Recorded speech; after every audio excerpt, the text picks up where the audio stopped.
সংবিধানের বাইরে গিয়ে পিআর পদ্ধতিতে ভোটের সুযোগ নেই বলে জানিয়েছেন প্রধান নির্বাচন কমিশনার এএমএম নাসির উদ্দিন। তিনি বলেন, আনুপাতিক পদ্ধতি বা পিআর পদ্ধতিতে নির্বাচন সংবিধানে নেই, তাই এর বাইরে ইসি যেতে পারবে না।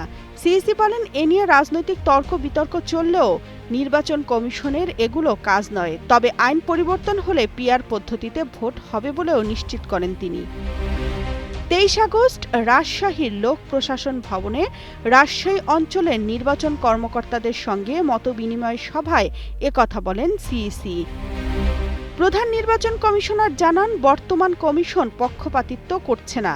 সরকারের পক্ষ থেকে কোনো চাপ নেই। যদি কখনো চাপ আসে সেদিন তিনি পদত্যাগ করবেন এবং চেয়ারে থাকবেন না।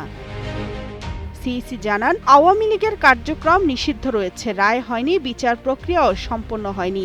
যদি আওয়ামী লীগের বিষয়ে কোনো রায় হয় সেটা দেখিয়ে দলটির বিষয়ে সিদ্ধান্ত নেবে কমিশন।